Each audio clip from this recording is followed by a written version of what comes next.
السلام علیکم ورحمۃ اللہ وبرکاتہ. نحمده ونصلي على رسوله الكريم اما بعد فاعوذ باللہ من الشیطان الرجیم. بسم اللہ الرحمن الرحیم. رب اشرح لي صدری ويسر لي امری واحلل عقدۃ من لسانی یفقهوا قولی. ہماری آج کی گفتگو کا عنوان ہے ریممبرنس آف اللہ، اللہ کی یاد، اللہ کا ذکر. اللہ سبحانہ تعالیٰ نے ہمیں ایک بہت خوبصورت دل دے کر پیدا کیا ہے جس میں احساسات ہیں، محبت ہے اور بہت سے جذبات ہیں. جب انسان اپنے ان جذبات کو اللہ سبحانہ تعالیٰ کے لیے خالص کر لیتا ہے تو اسے ایمان کی حلاوت نصیب ہوتی ہے، اس کو سویٹنس آف ایمان نصیب ہوتی ہے. اس کے لیے ہمیں ذکر کے بہترین طریقے بتائے گئے ہیں. آئیے صحیح مسلم کی ایک حدیث کی روشنی میں ہم اللہ کی یاد کی فضیلت کے بارے میں کچھ باتیں کریں گے. تو سب سے پہلے حدیث سنتے ہیں. ذهب أهل الدثور بالأجور عن أبي ذر رضي الله عنه أيضا أن ناسا من أصحاب رسول الله صلى الله عليه وسلم قالوا للنبي صلى الله عليه وسلم يا رسول الله ذهب أهل الدثور بالأجور يصلون كما نصلي ويصومون كما نصوم ويتصدقون بفضول أموالهم. قال أوليس قد جعل الله لكم ما تصدقون إن لكم بكل تسبيحة صدقة وكل تكبيرة صدقة وكل تحميدة صدقة وكل تهليلة صدقة وأمر بالمعروف صدقة ونهي عن منكر صدقة وفي بضع أحدكم صدقة. قالوا يا رسول الله أيأتي أحدنا شهوته ويكون له فيها أجر؟ قال أرأيتم لو وضعها في حرام أكان عليه وزر؟ فكذلك إذا وضعها في الحلال كان له أجر. ابو ذر رضی اللہ عنہ سے روایت ہے کہ رسول اللہ صلی اللہ علیہ وسلم کے ساتھیوں میں سے کچھ لوگوں نے نبی صلی اللہ علیہ وسلم سے عرض کیا، اے اللہ کے رسول، مالدار لوگ سارا ثواب لے گئے. وہ نماز پڑھتے ہیں جیسا کہ ہم نماز پڑھتے ہیں، وہ ہماری طرح روزہ رکھتے ہیں اور اپنے زائد اموال میں سے صدقہ کرتے ہیں. آپ نے فرمایا، کیا اللہ نے تمہارے لیے وہ چیز نہیں بنائی جس سے تمہیں بھی صدقے کا ثواب ہو؟ ہر تسبیح صدقہ ہے، ہر تکبیر صدقہ ہے، ہر تعریفی کلمہ یعنی حمد و ثنا اللہ تعالیٰ کی الحمدللہ کہنا صدقہ ہے، اور لا الہ الا اللہ کہنا بھی صدقہ ہے، اور نیکی کا حکم کرنا صدقہ ہے، اور برائی سے منع کرنا صدقہ ہے. تمہارے ہر ایک کی شرمگاہ میں صدقہ ہے. صحابہ نے عرض کیا، اے اللہ کے رسول صلی اللہ علیہ وسلم، ہم میں سے کوئی اپنی شہوت پوری کرے تو اس میں بھی اس کے لیے ثواب ہے. فرمایا، کیا تم دیکھتے نہیں اگر وہ اسے حرام جگہ استعمال کرتا تو وہ اس کے لیے گناہ کا باعث ہوتا، اسی طرح اگر وہ اسے حلال جگہ استعمال کرے تو اس پر اس کو ثواب حاصل ہوگا. ایک اور روایت میں آتا ہے، ابو ہریرہ رضی اللہ عنہ کہتے ہیں کہ فقراء صحابہ نبی صلی اللہ علیہ وسلم کی خدمت میں حاضر ہوئے اور کہا کہ امیر لوگ بلند درجات اور ہمیشہ رہنے والی جنت حاصل کر گئے.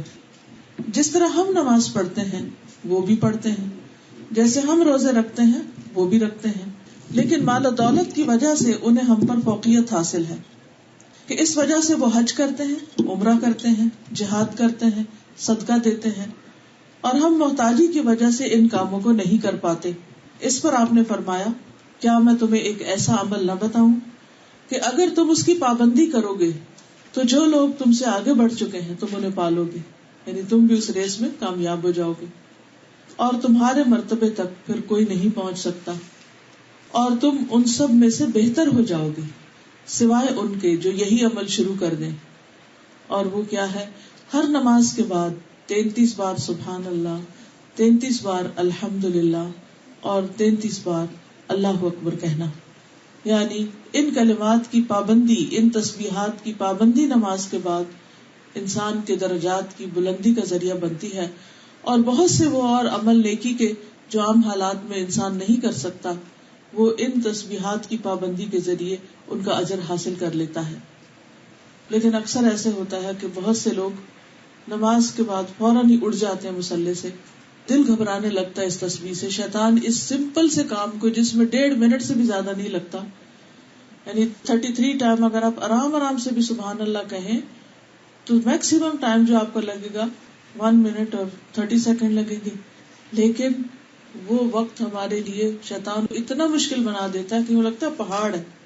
لیکن جو لوگ اس کو کرنا چاہیں اللہ تعالیٰ ان کے لیے آسانی بھی کر دیتا ہے، اور اگر اجر سامنے ہو تو پھر کچھ بھی مشکل نہیں. کتنے ہی لوگوں کی خواہش ہوتی ہے کہ ہم حج پہ جائیں، عمرے پہ جائیں، کوئی بڑے بڑے خیراتی ادارے بنائیں، کوئی کام کریں، لیکن وہ نہیں کر پاتے.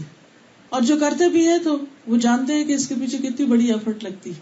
لیکن بعض اوقات چھوٹی چھوٹی نیکیاں جن پر انسان پابندی اختیار کرتا ہے، استقامت اختیار کرتا ہے، ان کا اجر و ثواب کہیں زیادہ ہوتا ہے.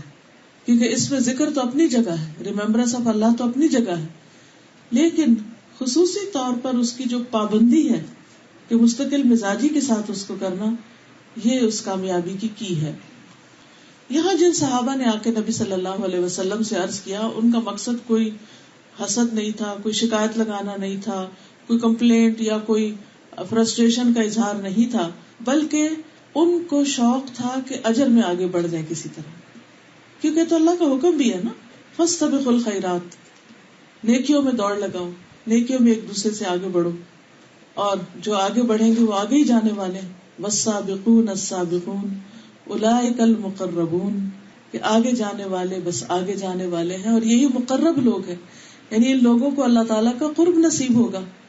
لیکن عموماً ہم دنیا کے معاملے میں تو مقابلے کرتے ہیں، لیکن آخرت کے معاملے میں ہم بہت سست رہتے ہیں. اچھا ابھی تو بہت وقت ہے، ابھی میرا یہ کام ہے، وہ کام ہے، اور پھر ان نیکیوں کو بھول جاتے ہیں. تو اس لیے بہت ضروری ہے کہ ہمیں ان تمام چیزوں کا علم ہو جس میں انسان عمل کے بعد اللہ کا قرب حاصل کر سکتا ہے. ایک اور آیت میں آتا ہے سابقوا الى مغفرۃ من ربکم وجنۃ عرضها كعرض السماء والارض اعدت للذین آمنوا باللہ ورسلہ ذلک فضل اللہ یؤتیہ من یشاء واللہ ذو الفضل العظیم. اپنے رب کی بخشش اور اس جنت کی طرف ایک دوسرے سے آگے بڑھو. یعنی اللہ تعالیٰ تمہیں بخشش کی طرف بلاتا ہے، جنت کی دعوت دیتا ہے، یعنی دوسرے لفظوں میں نیک کام کرنے کی دعوت دیتا ہے کہ آؤ یہ اچھے اچھے کام کرو تو میں تمہیں معاف کر دوں گا، میں تمہارے درجے بلند کروں گا، تمہیں جنت الفردوس عطا کروں گا. فرمایا وہ جنت جس کی چوڑائی آسمان اور زمین کی چوڑائی کی طرح، اتنا بڑا گھر ہے، وہ ان لوگوں کے لیے تیار کی گئی ہے جو اللہ اور اس کے رسولوں پر ایمان لائے. یہ اللہ کا فضل ہے، وہ اس کو دیتا ہے جسے وہ چاہتا ہے، یعنی ہر ایک کو یہ نصیب نہیں ہوتا، اور اللہ تعالیٰ بہت بڑے فضل والا ہے. اللہ سبحانہ وتعالیٰ بعض پیغمبروں کی صفت بیان کرتے ہوئے یوں ارشاد فرماتے ہیں وَزَكَرِيَّا إِذْ نَادَى رَبَّهُ رَبِّ لَا تَذَرْنِي فَرْدًا وَأَنْتَ خَيْرُ الْوَارِثِينَ فَاسْتَجَبْنَا لَهُ وَوَهَبْنَا لَهُ يَحْيَىٰ وَأَصْلَحْنَا لَهُ زَوْجَهُ إِنَّهُمْ كَانُوا يُسَارِعُونَ فِي الْخَيْرَاتِ وَيَدْعُونَنَا رَغَبًا وَرَهَبًا وَكَانُوا لَنَا خَاشِعِينَ. اور زکریا جب اس نے اپنے رب کو پکارا، اے میرے رب مجھے اکیلا نہ چھوڑ، اور تو سب وارثوں سے بہتر ہے، یعنی سب وارث چلے جائیں گے، ختم ہو جائیں گے، لیکن تیری مملکت اور تیری حکومت اس کو کوئی زوال نہیں، تو ہمیشہ باقی رہے گا. فرمایا تو ہم نے اس کی دعا قبول کر لی اور اسے یحییٰ عطا کیا اور اس کی بیوی کو اس کے لیے درست کر دیا. بے شک وہ نیکیوں میں جلدی کرتے تھے. یعنی ان کی خوبی کیا تھی کہ وہ نیکیوں میں بہت آگے بڑھتے تھے، دیر نہیں لگاتے تھے. انتظار نہیں کرتے تھے، اور ہمیں رغبت اور خوف کے ساتھ پکارتے تھے. یعنی ایک طرف اللہ سبحانہ و تعالیٰ سے ڈرتے تھے اور دوسری طرف امید بھی رکھتے تھے، اور وہ ہمارے لیے عاجزی کرنے والے تھے. یعنی جہاں اللہ کا حکم سامنے آیا وہی جھک گئے، پھر اپنی مرضی نہیں. اب ہم بعض اوقات سوچتے ہیں کہ اچھا یہ تو انبیاء کرام تھے اور یہ نیکیوں میں آگے بڑھنے والے تھے اور یہ تو گزر چکے، آج کے دور میں کون ایسا کر سکتا ہے؟ نہیں، آج کے دور میں بھی ہو سکتا ہے، کیونکہ نبی صلی اللہ علیہ وسلم نے فرمایا میری امت کے ہر دور میں سابقون ہوں گے، ہر دور میں. تو آج کا دور خواہ کتنی ہی خرابیوں کا اور برائیوں اور فساد کا، لیکن آج بھی ایسے لوگ موجود ہیں کہ جو نیکی کے کاموں میں سستی نہیں کرتے، وہ دوڑ دوڑ کر بھاگ بھاگ کر آگے جاتے ہیں اور اپنے رب کو راضی کرتے ہیں. نماز کا معاملہ ہو یا قرآن پڑھنے کا معاملہ ہو یا دین کی باتیں سیکھنے کا معاملہ ہو یا کسی غریب کی مدد کا معاملہ ہو یا ذکر اذکار کا معاملہ ہو، وہ فوراً اللہ سبحانہ وتعالیٰ کی طرف بڑھتے ہیں. اور یہاں خاص طور پر نیکیوں میں آگے بڑھنے کے لیے صدقے کا حکم دیا گیا. صدقے سے عام طور پر ہم کیا سمجھتے ہیں؟ مال خرچ کرنا، کسی کو کھانا کھلانا یا کسی کو کپڑا دینا. لیکن صدقہ صرف کھانا کپڑا نہیں ہوتا، بلکہ اور نیکی کے کاموں کو بھی صدقہ کہا جاتا ہے. اب یہاں اس حدیث میں کیا فرمایا؟ ان بکل تسبیحۃ صدقہ، یعنی جب آپ کہیں گے سبحان اللہ تو یہ بھی صدقہ ہے، اور جب آپ اللہ اکبر کہیں گے تو صدقہ ہے، جب آپ الحمدللہ کہیں گے تو یہ بھی صدقہ، جب آپ لا الہ الا اللہ کہیں گے تو یہ بھی صدقہ ہے. وَأَمْرٌ بِالْمَعْرُوفِ وَنَهْيٌ عَنِ الْمُنْكَرِ صدقہ، نیکی کا حکم دینا اور برائی سے روکنا، یعنی کسی کو اچھی بات بتانا اور کوئی غلط کر رہا تو اس کو روکنا کہ بھئی یہ نہ کرو، یہ تمہارے لیے نقصان دہ ہے، یہ بھی صدقہ ہے. تو نبی صلی اللہ علیہ وسلم نے فقراء مسلمانوں کو حکم دیا کہ جن اوقات میں مالدار لوگ مال کمانے میں اور مال خرچ کرنے میں لگے رہتے ہیں، ان اوقات میں تم اللہ کا ذکر کثرت سے کرو. کیونکہ آپ نے دیکھا ہوگا کہ بہت سے لوگ جو دنیا کمانے میں لگے ہوتے ہیں، خواہ وہ بعد میں صدقہ کریں، لیکن ان کو نہ ڈھنگ سے نماز پڑھنے کی ہمت ہوتی اور نہ ہی نماز کے بعد بیٹھ کے تفصیل سے ذکر کرنے کی، کیونکہ ان کو ہر وقت ہری ہوتی، جلدی ہوتی. تو یہاں پر نبی صلی اللہ علیہ وسلم نے ایسے لوگوں کو وہ کام سکھایا جو ان کے کرنے کا تھا یا وہ آسانی سے کر سکتے تھے. پھر آپ یہ بھی دیکھیں کہ سارا دن کرنے کی بات نہیں کی گئی، بلکہ ہر نماز کے بعد ان اذکار کی پابندی کی بات کی گئی، اور اتنا کرنا تو سب کے لیے آسان ہے. پھر اسی طرح آپ دیکھیں کہ جہاں تک صدقہ کا تعلق ہے تو اس کے اور بھی بہت سے طریقے ہیں جو اس حدیث میں بھی بیان ہوئے اور دیگر احادیث سے بھی ہمیں پتہ چلتے ہیں. ابو ذر کہتے ہیں نبی صلی اللہ علیہ وسلم نے فرمایا تم میں سے ہر ایک کے اس پر صبح کے وقت صدقہ لازم ہے. یعنی جب صبح اٹھتے ہیں تو ہم سب کے اوپر صدقہ لازم ہو چکا ہوتا ہے اور ہم سب کو کرنا چاہیے. میں نے کہا اللہ کے رسول صلی اللہ علیہ وسلم میں کیسے صدقہ کروں جبکہ میرے پاس تو کوئی مال ہی نہیں ہے؟ آپ نے فرمایا سبحان اللہ، الحمدللہ، لا الہ الا اللہ، استغفر اللہ کہنا صدقے کے دروازے. امر بالمعروف نہی عن المنکر بھی صدقہ. لوگوں کے راستے سے کانٹا، ہڈی، پتھر یہ سب ہٹا دو، یہ بھی صدقہ. نابینا کو راستہ دکھا دو، گنگے بہرے کو بات سمجھا دو، کسی ضرورت مند کو اس جگہ کی رہنمائی کر دو جہاں سے اس کی ضرورت پوری ہو جائے، اور تمہیں اس کا علم ہو تو تم اس کو بتا دو کہ کپڑا فلاں جگہ ملتا ہے، کھانا فلاں جگہ ملتا ہے، گھر فلاں جگہ سے رنٹ کر سکتے ہو. تو صرف رہنمائی کرنا، لوگوں کو بتاتے رہنا، ان کو فیسیلیٹیٹ کرنا، یہ بھی صدقہ. اپنی پنڈلیوں سے دوڑ کر کسی مظلوم اور فریاد رس کی مدد کرو. اپنے ہاتھوں کی طاقت سے کسی کمزور کو بلند کر دو، یعنی نیچے کو کھڑا اس کو اونچا کر دو. جیسے بچے ہوتے ہیں بعض اوقات ان کو کوئی چیز دکھانی ہوتی ہے. یہ سب تمہاری طرف سے اپنی ذات پہ صدقے کے دروازے ہیں، کیونکہ انسان اللہ سبحانہ تعالیٰ کے دیے ہوئے جتنے بھی اس کے پاس وسائل ہیں ان کو جب اللہ کی اطاعت میں، اللہ کی فرما برداری میں، بندوں کی مدد میں استعمال کرتا ہے تو یہ سب وہ اپنی جان کے لیے کرتا ہے. اس کا فائدہ خود اس کو ہوتا ہے. نبی صلی اللہ علیہ وسلم نے فرمایا ہر مسلمان پہ صدقہ واجب ہے. لوگوں نے عرض کیا اللہ کے نبی صلی اللہ علیہ وسلم جس کے پاس مال نہ ہو وہ کیا کرے؟ فرمایا اپنے ہاتھ سے کام کرے، یعنی کچھ کام کرے، خود بھی نفع اٹھائے، خیرات بھی کرے. لوگوں نے کہا اگر یہ بھی نہ ہو سکے، یعنی کوئی بیمار ہے، معذور ہے، نہیں کر سکتا، آپ نے فرمایا حاجت مند مظلوم کی مدد کرے. لوگوں نے کہا اگر اس کی بھی طاقت نہ ہو؟ فرمایا اچھی باتوں پر عمل کرے, برائیوں سے رکے رہے, یہ بھی اس کے لیے صدقہ ہے. اسی طرح ایک اور روایت میں آتا ہے, ابو ذر کہتے ہیں میں نے کہا اے اللہ کے رسول صلی اللہ علیہ وسلم, کون سی چیز بندے کو آگ سے نجات دلاتی ہے؟ کون سی چیز انسان کو آگ سے بچاتی ہے؟ ہم سب چاہتے ہیں نا کہ جہنم کی آگ سے بچ جائے. آپ نے فرمایا ایک اللہ پر ایمان لانا. میں نے کہا اللہ کے نبی کیا ایمان کے ساتھ عمل بھی ضروری ہے؟ آپ نے فرمایا اللہ نے اسے جو رزق عطا کیا اس میں سے خرچ کرے. میں نے کہا اللہ کے رسول صلی اللہ علیہ وسلم اگر وہ فقیر ہو اور اس کو دینے کی اس کے پاس کوئی چیز نہ ہو؟ فرمایا پھر وہ نیکی کا حکم دے دے, یعنی مال نہیں دے سکتا تو اچھی بات دے دے اور برائی سے روکے. میں نے کہا اگر وہ اس سے بھی عاجز ہو, یعنی اس کو کوئی جھجک ہے, اس کو علم ہی نہیں, وہ اس کی کوئی سنتا ہی نہیں, اگر وہ اس کی کوئی طاقت نہ رکھتا ہو, فرمایا کسی بے ہنر کو کوئی ہنر سکھا دے, کوئی اسکل سکھا دے, کسی کو آٹا گوندنا سکھا دے, روٹی بنانا سکھا دے, ہانڈی بنانی سکھا دے, چھوٹی چھوٹی چیزیں جو ہر بندے کی ضرورت ہے. کپڑے دھونے سکھا دے, استری کرنا سکھا دے, گھر صفائی کرنا سکھا دے. اسی طرح باقی چیزوں میں کوئی کمپیوٹر پہ کام کرنا سکھا دے, کوئی مشینیں لگانا چلانا سکھا دے. یہ ساری چیزیں جو بندوں کی ضرورت کے مطابق ہے, یہ ہر وقت اس کے اوپر نظر رکھنا اور ایک ہیلپنگ ہینڈ بننا, کہ اس چیز پر نظر رکھنا کہ میں دوسرے کو کہاں سے کس طرح فائدہ پہنچا سکتا ہوں, تو یہ اس کے لیے صدقہ ہے. میں نے کہا اگر وہ خود بھی بے ہنر ہو, یعنی کچھ لوگ ایسے ہوتے ہیں ان کو کچھ نہیں آتا ہوتا. فرمایا پھر کسی مظلوم کی مدد کرے. میں نے کہا اگر وہ خود ضعیف ہو اور اس میں طاقت نہ ہو؟ فرمایا تم تو اپنے بھائی میں کوئی خیر و بھلائی چھوڑنا ہی نہیں چاہتے, یہ کچھ بھی نہیں, بالکل ہی نکما ہے.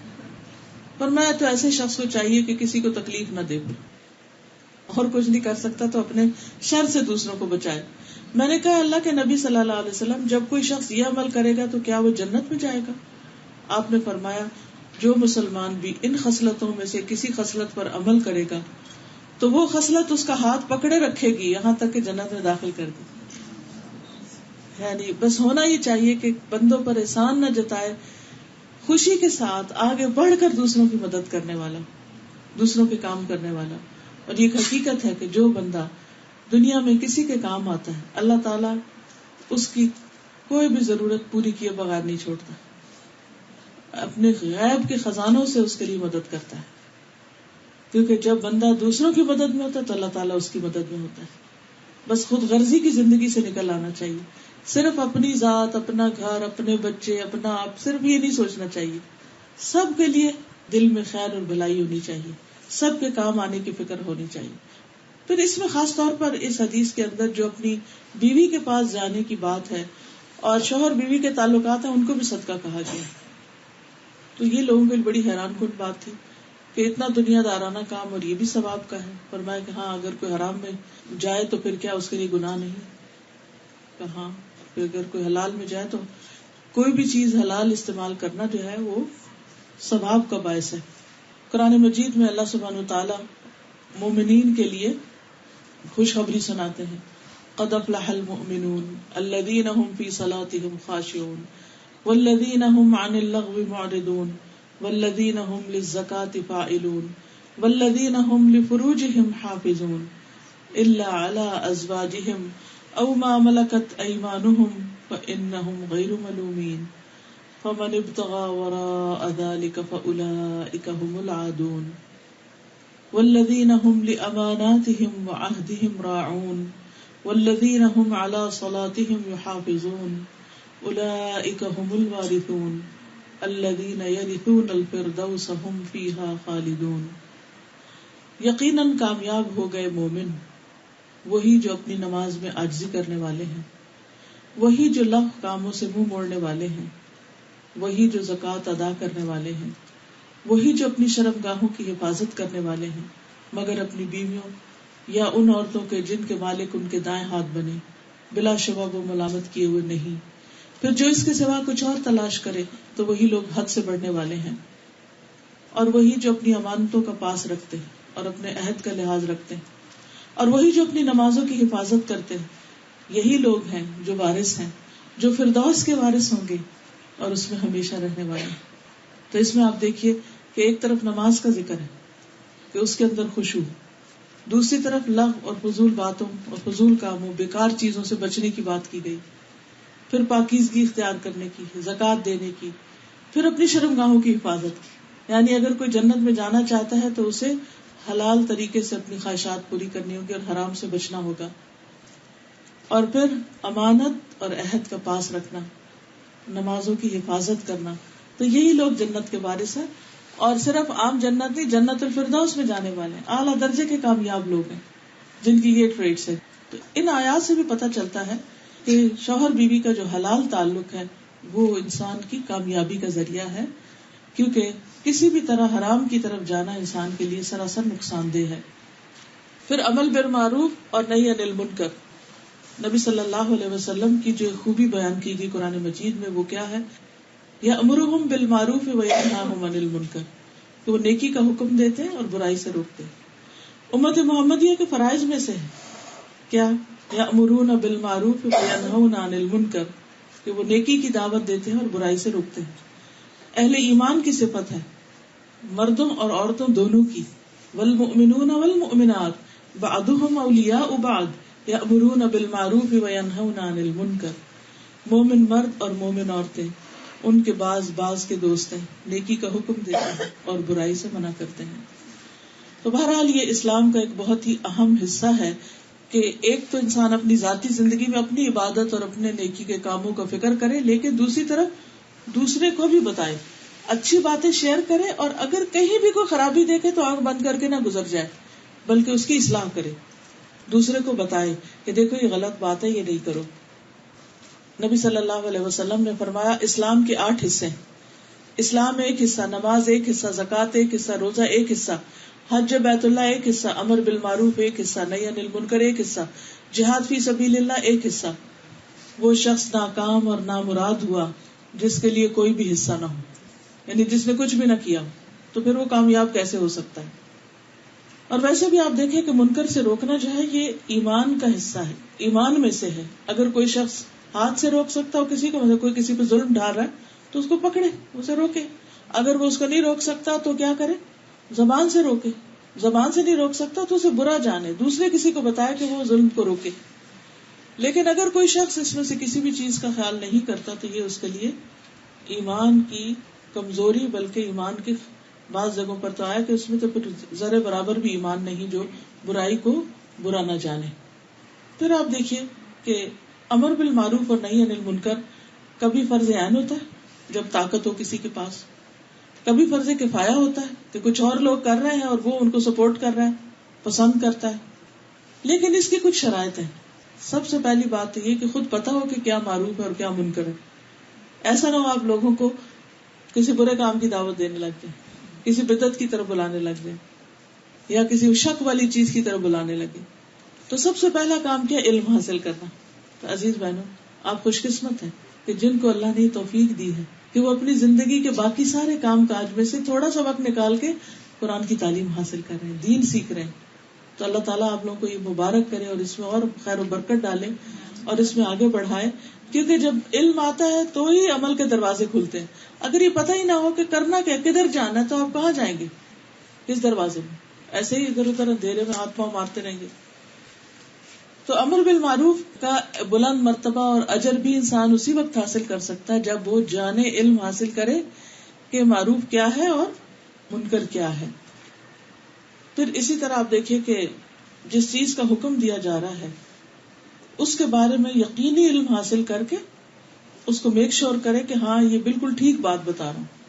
بعض اوقات آپ کے ذہن میں کچھ باتیں ہوتی ہیں، یادداشت میں ہوتی ہیں، کبھی انسان کو کچھ یاد ہوتا ہے، کبھی نہیں یاد ہوتا، تو وہ آدھی کچھ بات کو آدھی کچھ ادھر سے ادھر ملا لی، تو یہ بھی طریقہ ٹھیک نہیں.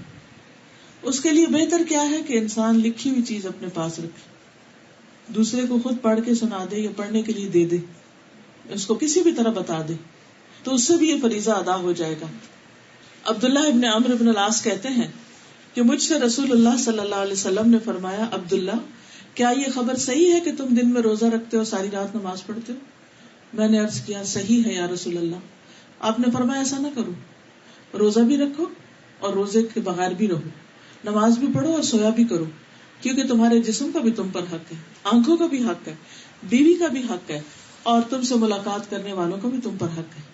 تو اس لیے اپنے آپ کو صرف ایک ہی نیکی میں نہ تھکاتے رہو، بلکہ آرام کرو تاکہ دوسرے کام بھی کر سکو. تو یہ بھی ایک امر بالمعروف اور نہیں یعنی کہ نہی عن المنکر کا ایک طریقہ ہے، کیونکہ نہی عن المنکر اس میں کیا ہے کہ دوسروں کے حقوق نہ دینا. تو امر بالمعروف کیا ہے کہ اس حد تک نیکی کرنا کہ جس سے باقی نیکیاں ختم نہ ہو جائیں، اعتدال کی راہ اختیار کرنا. پھر اسی طرح برائی سے روکنے کی بھی کچھ شرائط ہیں.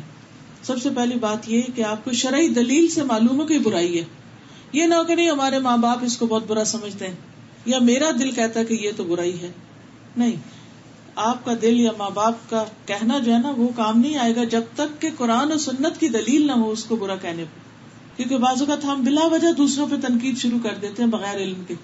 ہم کسی کو کوئی کام کرتے ہوئے دیکھتے ہیں تو ہم کہتے ہیں وہ یہ تو بڑا غلط کر رہا ہے، حالانکہ وہ صحیح ہوتا ہے اور آپ غلط ہوتے ہیں. لا علمی کی وجہ سے آپ اس کو صحیح کو غلط قرار دے رہے ہوتے ہیں. تو اس لیے جب بھی آپ کسی کو برائی سے روکنا چاہیں تو ضروری ہے کہ آپ پہلے خود معلوم کر لیں کہ واقعی یہ منکر ہے. لیکن اس کے لیے اس کا جو سورس ہے وہ آپ کا ذوق اور شوق اور عادت اور خیال اور عقل یہ نہ ہو. کیونکہ آپ کی سوچ سے کہ یہ گناہ ہو سکتا ہے وہ چیز گناہ نہیں بنتی جب تک کہ اللہ تعالیٰ اس کو یا اس کے رسول صلی اللہ علیہ وسلم اس کو گناہ نہ بتائیں. ابن مسعود نے ابی ابن کعب سے قرآن کی آیت کے بارے میں پوچھا جبکہ اللہ کے نبی صلی اللہ علیہ وسلم جمعہ کا خطبہ دے رہے تھے. تو ابی ابن کعب نے جواب نہیں دیا. جب نماز مکمل ہو گئی تو ابی ابن کعب نے ابن مسعود سے کہا کہ تمہارا جمعہ نہیں ہوا. ابن مسعود نے نبی صلی اللہ علیہ وسلم سے پوچھا تو آپ نے کہا کہ اس نے سچ کہا. کیا وجہ تھی؟ کیونکہ وہ خطبے میں بول رہے تھے. پھر اسی طرح باقی چیزیں بھی کسی کو ڈانٹ ڈپٹ کرنے سے پہلے، کسی کو سرزنش کرنے سے پہلے، کسی کے بارے میں دل میں برا خیال لانے سے پہلے یہ سوچ لیں، پتہ کر لیں، اس سے پوچھ لیں بھائی تم یہ کیوں کر رہے ہو. کیونکہ بعض اوقات ہم ایک طرف سے ایک چیز دیکھتے ہیں نا تو ہمیں نہیں پتا ہوتا کہ وہ دوسرا کیوں وہ کام کر رہا ہے. مثلا اگر آپ دیکھیں کہ کوئی شخص چھت پہ کھڑا ہے اور وہ دیوار کی طرف جا رہا ہے ایج کی طرف جا رہا ہے تو آپ کے ذہن میں شیطان خیال ڈالے کہ دیکھو یہ تو خودکشی کرنے جا رہا ہے، اور آپ شور مچا دیں وہ خودکشی کرنے جا رہا ہے، خودکشی کرنے جا رہا ہے، حالانکہ وہ ویسے ہی نیچے سین دیکھنے جا رہا تھا. اسی طرح بعض اوقات ہم اپنے وہم و گمان سے کام لے لیتے ہیں. خود ہی سیلف میڈ سٹوریاں ہوتی ہیں ہماری کسی چیز کو اچھا ہے برا کہنے کی. تو اس سے پہلے کہ ہم کسی کو کچھ کہیں پہلے پوچھو بھی کیوں کر رہے ہو. مثلا کوئی رات کو جاگ رہا ہے تو ہم یہ کہ ہاں اس سے تو کوئی ضروری کوئی ایسا غلط کام کرنا نہیں، پہلے پوچھے کہ کیوں جاگ رہا ہے. ہو سکتا ہے اسے کوئی تکلیف ہو، بیماری ہو، یا اس نے کہیں جانا ہو تو اس وجہ سے جاگ رہا ہو. ابو ذر کہتے ہیں ایک دفعہ میں نے ایک شخص کو گالی دی تو اس نے نبی صلی اللہ علیہ وسلم سے میری شکایت کر دی. نبی صلی اللہ علیہ وسلم نے مجھ سے پوچھا کیا تم نے اسے ماں کی یاد دلائی تھی؟ میں نے کہا جی ہاں. پھر آپ نے فرمایا تمہارے غلام بھی تمہارے بھائی ہیں، اگرچہ اللہ تعالیٰ نے انہیں تمہاری ماتحتی میں رکھا ہے، اس لیے جس کا کوئی بھائی اس کے قبضے میں ہو، جس کا بھی کوئی بھائی اپنے بھائی کے قبضے میں ہو، اسے چاہیے کہ اسے وہی کھلائے جو وہ خود کھاتا ہے، وہی پہنائے جو خود پہنتا ہے، اور ان پر ان کی طاقت سے زیادہ بوجھ نہ ڈالے، لیکن اگر بوجھ ڈالے تو خود بھی اس کی مدد کرے. تو اس میں آپ دیکھیے کہ نبی صلی اللہ علیہ وسلم نے جس کی شکایت آئی تھی پہلے اسے کنفرم کیا کہ واقعی ایسے ہوا تھا، تمہاری کمپلینٹ آئی ہے، اور جب وہ ثابت ہو گئی بات تو پھر ایکشن لیا، پھر سمجھایا. یہ نہیں کہ آپ ون سائیڈڈ اسٹوری سن کے اور آپ اس شخص کو برا بھلا کہنا شروع کر دیں. اکثر یہی ہوتا ہے نا، خاندان میں بیٹھے ہوتے ہیں، ایک شخص کو دوسرے سے کوئی کمپلینٹ ہوتی ہے، وہ کہتا ہے اس نے میرے ساتھ بڑی زیادتی کی اور بہت ساری اسٹوری سنا کے آپ کی ہمدردی لے لیتا ہے، حالانکہ آپ کو نہیں پتا کہ حقیقت کیا ہے. تو اگر آپ نے واقعی کوئی ایکشن لینا تو اس سے پہلے آپ کو دوسری طرف کے بھی حالات معلوم کرنے ہوں گے. ادروائز جو سامنے والا ہے اسی کو سمجھانے پر اکتفا کر لینا چاہیے. پھر اسی طرح جب برائی سے منع کرنا ہو تو حالات کا بھی جائزہ لیں. یہ نہ ہو کہ وہ برائی پہلے سے بھی بڑی ہو جائے، کیونکہ جب آپ کوئی گندگی اٹھانے لگتے ہیں تو اس طرح اٹھاتے ہیں کہ وہ پھیلے نہ، ادھر ادھر نہ گرتی جائے. تو اس میں 4 چیزیں ہیں. نمبر 1 وہ برائی مکمل طور پہ مٹ جائے. نمبر 2 پہلے سے کم ہو جائے.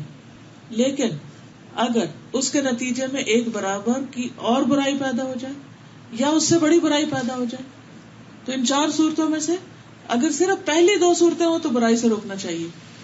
اگر آخری 2 ہوں تو پھر چپ کر جائیں. آخری 2 کون سی؟ جو برائی ہو رہی ہے آپ روک رہے ہیں اس سے، اور اس سے بڑی برائی پیدا ہوگی.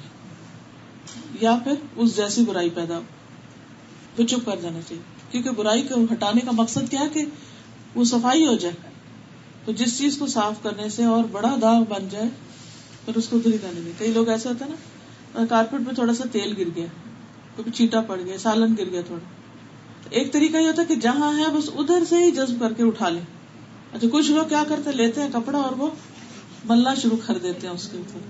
وہ داغ اتنا سا جو تھا وہ اتنا بڑا ہو جاتا ہے. تو یہ طریقہ غلط ہے. اگر چھوٹا سے کسی میں خامی تھی، آپ جا کے اس کے کان میں بات کر دیتے کہ دیکھو اس طرح نہیں، اس طرح یہ کر لو، الگ سمجھا دیتے. آپ نے پبلکلی سب کے بیچ میں کھڑے ہو کے ڈانٹ ڈپار شروع کر دی، اس کا نتیجہ کیا ہوگا؟ ایک تو اپنی عزت گنوائی. لوگ اگر ڈر کے آپ سے چپ بھی کر جائیں تو وہ آپ کی عزت نہیں کرتے. دوسرا یہ ہے کہ کوئی آپ کی بات ماننے کو تیار نہیں ہوگا، کیونکہ جو کسی کی عزت ہی نہیں کرتا اس کی بات کیسے مانے گا؟ تو آپ نے تو ایک نصیحت کرتے کرتے 4 اور کام خراب کر کے رکھ دیے. تو ایسے طریقوں سے بھی پرہیز کرنا چاہیے. پھر یہ کہ جس کی بات ہو اسی تک جائے، یہ نہیں کہ مسئلہ کسی کا لے کے کسی اور کے سامنے بیٹھے ہوئے. پھر یہ کہ اکیلے بھی آپ کر سکتے ہیں یہ کام اور مل کے بھی کر سکتے ہیں. قرآن مجید میں آتا ہے وَلْتَكُمْ مِنْكُمْ أُمَّةٌ يَدْعُونَ إِلَى الْخَيْرِ وَيَأْمُرُونَ بِالْمَعْرُوفِ وَيَنْهَوْنَ عَنِ الْمُنكَرِ، کہ تم میں سے ایک جماعت ہونی چاہیے جو نیکی کی طرف دعوت دے، خیر کی دعوت دے، نیکیوں کا حکم دے اور برائیوں سے روکے. کیونکہ اکیلا آدمی گھبرا جاتا ہے، اکیلے کی بعض اوقات کوئی نہیں سنتا.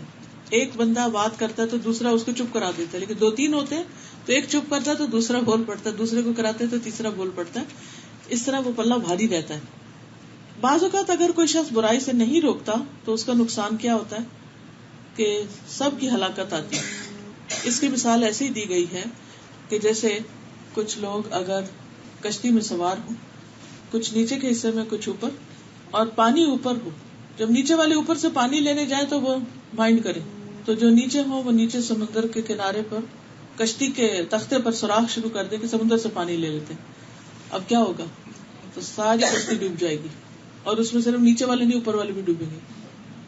اس لیے بہت ضروری ہے کہ ہم برائیوں کو روکتے رہیں. وہ بعض اوقات ہوتا ہے نا، کسی کپڑے میں ایک چھوٹا سا ہول ہوتا ہے، تو اگر آپ اس کو وہیں سی دیں تو کیا ہوتا ہے، کپڑا سارا بچ جاتا ہے. اگر اس کو نہ سیے تو بعض اوقات بچے ہاتھ ڈال کے کھینچ دیتے ہیں، کسی اور چیز سے اٹک جاتا ہے، وہ کپڑا دور تک پھٹ جاتا ہے، پھر وہ پہننے کے قابل ہی نہیں رہتا. پھر اسی طرح یہ ہے کہ بعض اوقات برائی تو نظر آ رہی ہے اور روکنا بھی ہے، لیکن فوراً نہیں، تھوڑا انتظار کر کے. ایک دیہاتی آیا، وہ مسجد میں پیشاب کرنے لگا، تو نبی صلی اللہ علیہ وسلم نے کیا کیا، صحابہ اس کے پیچھے دوڑے، تو آپ نے ان کو روک دیا کہ نہیں رکو. جب وہ کر چکا تھا آپ نے اس کو بلایا، پھر فرمایا کہ دیکھو مسجد ہے نا اللہ کی عبادت کے لیے ہوتی ہے، پیشاب کرنے کے لیے نہیں. تو پانی منگوایا اور اس کے سامنے اس کو بہا کے دھو دیا. اس کو سمجھ آ گئی بات، لیکن جس وقت وہ پیشاب کر رہا تھا اس وقت نہیں روکا، کیونکہ وہ کنٹرول تو نہیں کر سکتا تھا. وہ جو ہو رہا تھا وہ تو ہونا ہی تھا، وہ رک تو نہیں سکتا تھا، بلکہ اور خرابی پھیلتی. تو اسی طرح بعض اوقات ایک شخص اپنے پورے دھند میں، جذبے میں، غلط رستے پہ بھاگ رہا ہے، آپ اسے کہیں کہ جگہ نکل آؤ اور ادھر نیکی کے رستے پہ بھاگنے لگو، ایسا نہیں ہو سکتا. اس کے لیے اس کو وقت دے، انتظار کرے، صبر سے کام لے، اور ایک دن وہ انشاءاللہ ریورس گیئر لگا کے پیچھے آ کے پھر دوسرے صحیح رستے کو لے لے گا اور تیزی سے دوڑے گا. پھر اسی طرح اگر آپ کو کسی کے شر سے ڈر ہے کہ آپ نے اسے کچھ کہہ دیا تو وہ تو آپ کی جان کا دشمن بن جائے گا. بعض لوگ خاندانوں میں ایسے ہوتے ہیں نا کہ ہوتے ظالم ہیں، اور اگر آپ ان کو روکیں تو آپ کے بس کی بات نہیں، کیونکہ آپ کنٹرول نہیں کر سکتے ان کو. وہ پلٹ کے آپ پہ ایسا وار کریں گے کہ جس سے آپ کی جان خطرے میں پڑ جائے. تو اس سے بھی انسان کو احتیاط برتنی چاہیے. پھر اسی طرح یہ ہے کہ سمجھانے کے بعد خاموشی اختیار کرنی چاہیے. اچھا کچھ لوگ کیا کرتے ہیں، ایک دفعہ سمجھاتے ہیں، نہیں باز آئے، پھر پیچھے پڑ جاتے ہیں، پھر پیچھے. ٹھیک ہے، سمجھائیں ضرور اچھے طریقے سے، ایک کے بجائے دوسرا طریقہ اختیار کریں، لیکن یہ نہیں کہ پھر آپ سر پہ سوار کر لیں اس کو. کچھ روز پہلے خاتون میرے پاس آئی تو کہنے لگی کہ میرے شوہر بہت اچھے ہیں، یہ بھی دیتے ہیں مجھے، یہ بھی کرتے ہیں، یہ بھی کرتے ہیں، ہر چیز کرتے ہیں، اور بچوں کو بھی، مجھے بھی قرآن پڑھنے سے نہیں روکتے، ساری سہولتیں، ہر چیزیں، لیکن وہ خود قرآن نہیں پڑھتے اور مجھے بڑی تکلیف ہوتی ہے. اور وہ وہاں رونا بھی شروع ہو گئی، اور پھر بار بار یہ کہیں وہ قرآن نہیں پڑھتے، وہ قرآن نہیں پڑھتے. میں نے کہا شکر نہیں کرتی آپ کہ آپ کو نہیں کچھ کہتے، اس پر شکر ادا کریں. آپ نے اپنی زندگی کو میزریبل بنایا ہوا صرف اس لیے. میں نے کہا ہو سکتا ہے وہ دفتر میں جا کے پڑھتے ہوں، ہو سکتا ہے وہ راستے میں پڑھتے ہو سکتا ہے وہ مسجد میں پڑھ کے آ جاتے ہوں. تو بعض اوقات ہم خواتین کی عادت کیا ہوتی ہے کہ بس کوئی ایک بات پکڑ لیتے اور ساری نعمتوں کو ہم غرق کر دیتے, اسی پہ رونا دھونا مچائے رکھتے. مثلا ایک بچہ بگڑا ہوا ہے, اس کے پیچھے اتنا رونا دھونا کریں گے کہ جو نیک بچے ہیں ان کی طرف توجہ ہی نہیں ہوگی. ایک فوت ہو گیا, اسی کے پیچھے زندگی کی نعمتیں حرام کر لیں گے. جو زندہ ان کی تربیت نہیں کریں گے. جو چیز ہاتھ سے چلی گئی اس پہ ہی رونا دھونا جاری ہے, اور جو چیزیں ہاتھ میں ان کو استعمال ہی نہیں کر رہے, تو کس قدر ناسمجھی کی بات ہے. تو اس لیے جب کوئی برا کر رہا ہو آپ ایک دفعہ سمجھائیں اور دیکھیں کہ وہ بدتمیزی پہ اتر آئے تو چھوڑ دیں. یہ نہیں کہ آپ اس کے بال پکڑ لیں اور آپ اس کو لگانا شروع کر دیں کہ آپ کا کام کیا ہے, انما انت مذکر لست علیہم بمسیطر الا من تولی وکفر. سلیمان کہتے ہیں کہ 2 آدمیوں نے نبی صلی اللہ علیہ وسلم کی موجودگی میں جھگڑا کیا, بیٹھے ہوئے تھے تو دونوں لڑنے لگ گئے. ہم بھی آپ کی خدمت میں تھے. ایک شخص دوسرے کو غصے کی حالت میں گالی دے رہا تھا اور اس کا چہرہ سرخ تھا. آپ نے فرمایا میں ایک ایسا کلمہ جانتا ہوں, اگر یہ شخص اسے کہہ دے تو اس کا غصہ دور ہو جائے گا. اگر یہ اعوذ باللہ من الشیطان الرجیم پڑھ دے تو غصہ دور ہو جائے گا. صحابہ نے اسے کہا کیا سنتے نہیں کہ نبی صلی اللہ علیہ وسلم کیا فرما رہے ہیں, پڑھو اعوذ باللہ. کہنے لگا کیا میں دیوانہ ہوں, یعنی میں نہیں پڑھوں گا. غصے میں تھا نا. تو اس کے بعد سب خاموش ہو گئے. صحابہ نے بھی کچھ نہیں کہا, نبی صلی اللہ علیہ وسلم نے بھی کچھ نہیں کہا, چھوڑ دیا. ٹھیک ہے, کر لو جو کرنا کرو. ایک شخص کو دیکھا آپ نے کہ وہ بخار میں ہے, تو آپ نے فرمایا لا باس طہور انشاءاللہ, کوئی بات نہیں, یہ پاکی کا ذریعہ ہوگا.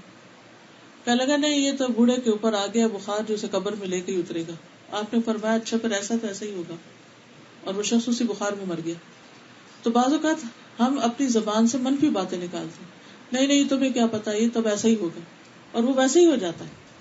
کبھی بھی زبان سے منفی بات نہ نکالے, اور اگر کوئی بھول کے نکل جائے تو پھر کثرت سے توبہ کرے, صدقہ کرے, نیک کام کرے, دوسروں کی بھلائی کے کام کرے, تاکہ وہ اس کے داغ مٹ جائیں. کبھی کوئی ہمیں نصیحت کر رہا ہو, کہتا ہاں میں تو یہ تو کرتی ہوں. اچھا کوئی کہے کہ اچھا ایسا نہیں, کوئی مشورہ دے, کہہ رہا ہے اس کا کوئی فائدہ نہیں. حالانکہ بعض اوقات وہی چیز جس کو ہم حقیقت سمجھ رہے تھے وہی فائدہ دیتی ہے. تو ہمیں دوسروں کی رائے کو, دوسروں کی بات کو, دوسروں کی جو مشورہ ہوتا ہے اس کو توجہ سے سننا چاہیے, غور سے سننا چاہیے, صبر سے سننا چاہیے, اس کو انالائز کرنا چاہیے. صرف اپنے پرسپشن وہم و گمان کی بنیاد پر دوسرے کو فوراً شن کرا کے, چپ کرا کے, ریجیکٹ کر کے برا بھلا نہیں کہنا چاہیے. پہلے معاملے کو اچھی طرح سمجھے. اگر آپ نے امر بالمعروف کرنا ہے یا نہیں, انل منکر کرنا ہے, تو لوگوں کے نام نہ رکھیں. بعض لوگوں کا کیا طریقہ ہوتا ہے کہ کسی کو کوئی برائی کرتے دیکھا تو اس کے نام رکھ لیتے ہیں, برے برے نام رکھ لیتے ہیں, یا اس کو بلیم کرنے لگتے کچھ ناموں سے. بئس الاسم الفسوق بعد الایمان, ایمان لانے کے بعد فسق میں نام پیدا کرنا بہت ہی برا ہے. تو بہرحال اس حدیث سے ہمیں یہ پتہ چلتا ہے کہ صحابہ کے اندر نیکی کے کاموں کا بڑا شوق تھا, اور وہ ایک دوسرے پہ نظر رکھتے تھے کہ کون اچھا کرے تو میں اس سے زیادہ کروں. اچھا ہم اس کے الٹ کرتے ہیں, کون غلط کر رہا ہے کہ میں بھی کر لوں, کیونکہ میں یہ کہہ سکوں سارے ہی کرتے تھے تو میں بھی کر رہا ہوں. یہ فرق ہے صحابہ میں اور ہم میں. دوسری بات یہ ہے کہ نبی صلی اللہ علیہ وسلم کسی کا دل نہیں توڑتے تھے کہ نہیں یہ نہیں ہو سکتا, اب تمہارے پاس مال نہیں تو تم کرو گے کیا, اور ٹھیک ہے تم بھی مال کماؤ اور پھر صدقہ کرنا. نبی صلی اللہ علیہ وسلم لوگوں کو مختلف آپشنز دیتے تھے, کیونکہ ہر شخص ہر کام نہیں کر سکتا. ایک آپشن دی, اس نے کہا یہ نہیں ہو سکتا, دوسری دی, تیسری دی. پھر اسی طرح بعض نیکیاں مال سے کمائی جاتی ہیں, بعض نیکیاں بدن سے کمائی جاتی ہیں. اگر مال نہیں ہے تو بدن سے نیکیاں کرو, زبان سے نیکی کرو, ذکر کر کے, ہاتھ سے نیکی کرو, عقل سے کرو, لیکن نیکی میں نہیں پیچھے رہو. ہم کیا کرتے ہیں, ایک چیز اگر نہیں ہمارے پاس تو اسی کا وچار کرتے رہتے ہیں. اگر میرے پاس ہوتا تو میں بھی یہ کرتا, میرے پاس اتنا علم ہوتا تو پھر دیکھیں میں کیا کرتا ہوں, میرے پاس یہ مال ہوتا تو میں ایسا رہ سکتا. اور کئی دفعہ اللہ تعالیٰ وہ دے بھی دیتا ہے اور پھر بھی ہماری عادتیں نہیں بدلتی. پھر آپ دیکھیے کہ صحابہ کسی سے حسد نہیں کرتے تھے, بلکہ جو اچھا کر رہا ہوتا تھا اس کے عمل کو کاپی کرنے کی کوشش کرتے کہ وہ اچھا کرے, یہ نہیں کہ اچھا وہ نہ ہی کرے. پھر یہ کہ نبی صلی اللہ علیہ وسلم نے فقراء کے لیے کئی دروازے کھولے. پھر اسی طرح کچھ صدقات واجب ہوتے ہیں اور کچھ صدقات غیر واجب ہوتے ہیں. پھر یہ کہ ہماری جان کا بھی صدقہ ہوتا ہے. ایک اور حدیث سے ہمیں پتہ چلتا ہے کہ ہر جوڑ پہ صدقہ واجب ہے, اور اگر کوئی نہ کر سکے یہ سبحان اللہ, الحمدللہ, یہ ساری تسبیحات وغیرہ, تو پھر 2 نفل اشراق کے وہ سارے بدن کا صدقہ ہو جائے گا، ان سب کو کافی ہو جائے گا. اس سے ایک اور بات یہ بھی پتہ چلتی کہ صحابہ کرام کو جب کسی بات کی سمجھ نہیں آتی تھی وہ آگے پوچھتے تھے. اچھا ہمیں کیا ہوتا ہے کوئی بات نہیں پتا تو کنفیوژن میں ہی زندگی بسر کرتے رہتے ہیں، کسی سے پوچھتے ہی نہیں ہیں، اور غلط کر کے اپنے اچھے اعمال کے بجائے برے اعمال نامے کو بڑھا لیتے ہیں. تو شک میں نہیں رہنا چاہیے کبھی، جس بات کا نہ پتا ہو کسی علم والے سے پوچھ لینا چاہیے، خود ریسرچ کر لینی چاہیے، دوسروں سے پوچھ لینا چاہیے. ایک اور بات یہ پتہ چلتی کہ نبی صلی اللہ علیہ وسلم مثالوں سے بات سمجھاتے تھے، جیسے کشتی کی مثال ہے، جیسے اور مثالیں آپ نے دی ہیں. تو اللہ تعالیٰ سے دعا ہے کہ وہ ہمیں عمل کی توفیق عطا فرمائے. وآخر دعوانا ان الحمد للہ رب العالمین. سبحانک اللہم وبحمدک اشہد ان لا الہ الا انت استغفرک واتوب الیک.